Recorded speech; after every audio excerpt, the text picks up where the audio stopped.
నమస్కారం. నేను doctor Priyadarshini. So, ఈరోజు మనము ధనయోగం గురించి తెలుసుకుందాం. సో, అందరికీ ధనం అంటే ఎంత అవసరమో అందరికీ తెలుసు.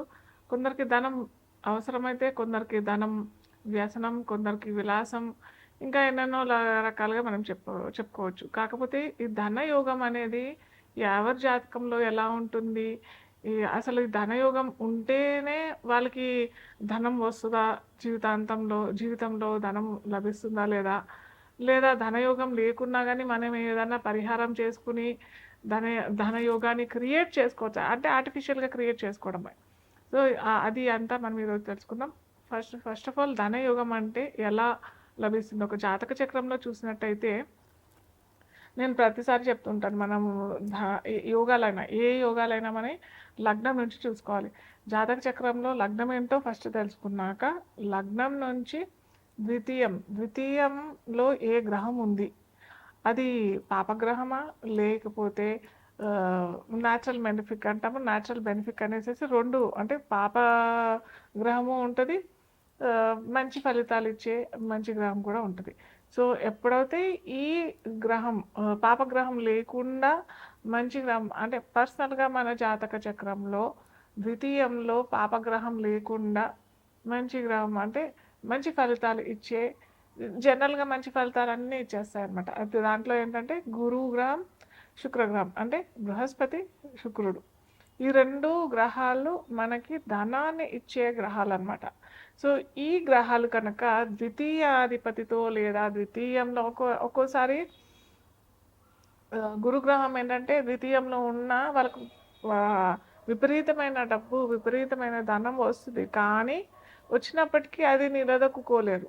ఏదో విధంగా ఖర్చయిపోవడము, వాళ్ళు అనుభవించారనమాట. అంటే సపోజ్ ఫర్ ఎగ్జాంపుల్ ఒకడు బాగా రిచ్, బాగా ధనవంతుడు. అతను బాగా సంపాదిస్తాడు. లైఫ్ లాంగ్ అతను కూడబెట్టి అలాగే కూడబెడుతూనే ఉంటాడు. తద్వారా ఏమవుతుందంటే చివరి జీవిత దశలో అతను అనుభవించకుండానే వెళ్ళిపోతాడు. అతను తదనంతరం ఆ ధనాన్ని అనుభవించడం ఇలాంటివన్నీ జరుగుతూ ఉంటాయన్నమాట. సో, అలాంటి రకం ద్వితీయంలో గురువు ఒకవేళ ఉన్నట్టయితే మళ్ళీ ద్వితీయంలో గురువు ఉన్నా కానీ ఎన్ని డిగ్రీస్‌లో ఉన్నాడు, ఏ నక్షత్రంలో ఉన్నాడు, ఇవన్నీ కూడా మనం క్షుణ్ణంగా మనం తెలుసుకున్నట్టయితే ఈ ధనయోగాలు మనకి ఎలాంటి ఫలితాలు ఇస్తాయి, ఎలా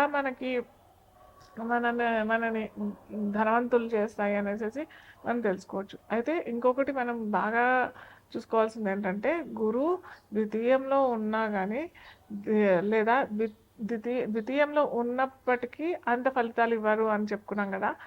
ద్వితీయాన్ని ఒకవేళ చూస్తే గురువుడు మటుకు నిజంగా అది చాలా మంచి ధనయోగం. వాళ్ళకి ఎటువంటి ధనానికి ఇబ్బంది లేకుండా జీవితకాలం మొత్తం ధనానికి లోటు లేకుండా ఉంటుంది. అలాగే శుక్రుడు కూడా ద్వితీయంలో ఉన్నా కానీ మనమేమో గురువు గ్రహానికి ఏమనుకున్నాము, గురువు కనుక ద్వితీయంలో ఉంటే కొద్దిగా అతను అనుభవించాడు అని చెప్పాం కదా. కానీ శుక్రుడు అలా కాదు. ద్వితీయంలో ఉన్నా అతను ధనాన్ని ఇస్తాడు. కాకపోతే ఇక్కడ రూల్ ఏంటంటే ద్వితీయంలో శుక్రుడు ఉన్నా ఇస్తాడు. ద్వితీయాన్ని చూసినా కానీ శుక్రుడు ఇస్తాడు. అలాగే మనం ఇక్కడ చూసుకోవాల్సింది ఏంటంటే ఆ లగ్నానికి ప్రతి లగ్నానికి ఫర్ ఎగ్జాంపుల్ మేష లగ్నమే అనుకోండి. మేష లగ్నానికి గురువు యోగాధిపతి, యోగకారకుడు.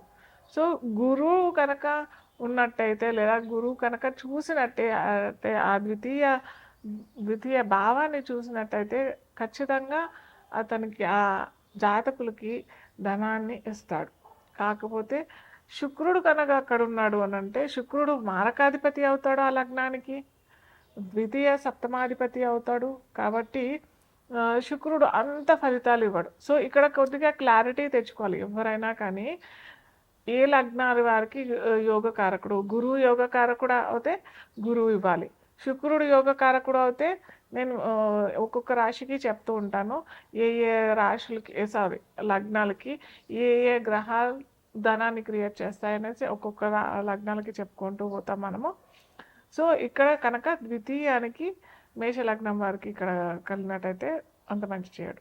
సో, ఇలా ప్రతి లగ్నాలకి ఒక లగ్నానికి గురువు యోగకారకుడు అయితే ఒక లగ్నానికి శుక్రుడు యోగకారకుడు అవుతాడు. సో ఇలా మనము డిఫరెన్షియేట్ చేసుకున్న తర్వాత మనకి ధనయోగం జీవితంలో ఉందా లేదా, ఒకవేళ లేకపోతే ఎలాంటి పరిహారాలు మనం చేసుకోవచ్చు, ఇది మనం మేషం నుంచి మీనం వరకు చూద్దాం.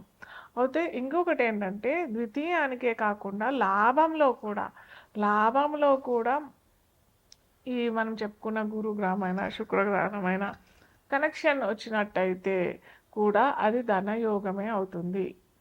అర్థమైందా?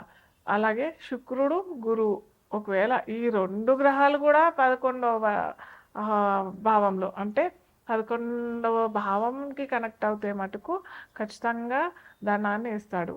ఇదే కాకుండా ద్వితీయానికి లాభానికి అంటే ప్రతి ఒక్క లగ్నాలకి ద్వితీయాధిపతి సపరేట్గా ఉంటాడు, లాభాధిపతి సపరేట్గా ఉంటాడు కదా.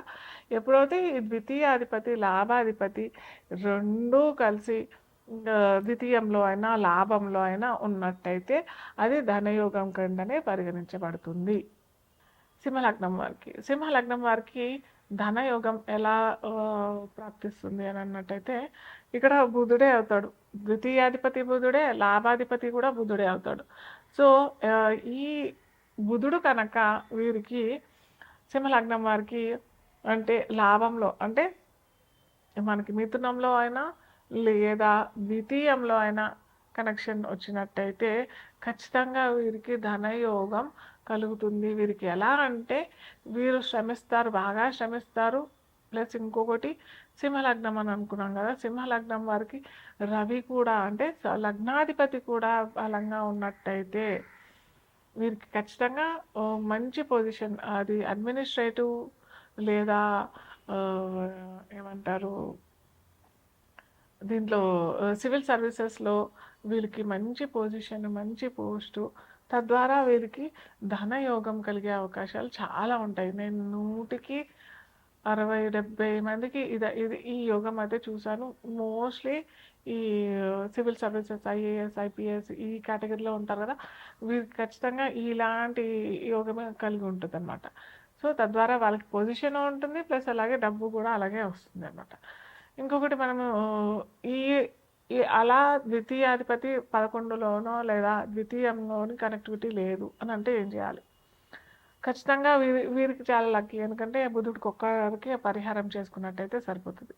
బుధుడికి ఏంటంటే విష్ణు సహస్రనామ పారాయణం. ఫస్ట్ నేను చెప్పేది విష్ణు సహస్రనామ పారాయణమే. ఎందుకు అని అంటే మనకి బుధుడికి అధిపతి ఎవరంటే బుధుడికి అధిదేవత శ్రీ మహావిష్ణువు. ఎప్పుడంటే మనం శ్రీ మహావిష్ణువు కాలు పట్టుకున్నామో ఖచ్చితంగా అతను మనకి ధనయోగం, దాంతోపాటు ఆ యోగాన్ని ఎలా మనము నిలబెట్టుకోవాలి అనే దారి చూపించేవాడు శ్రీ మహావిష్ణువు. కాబట్టి విష్ణు సహస్రనామ పారాయణం చాలా పెద్దది, మేము చేసుకోలేము అని చదువుకోలేము అని అన్నట్టయితే వినటానికన్నా ప్రయత్నం చేయండి.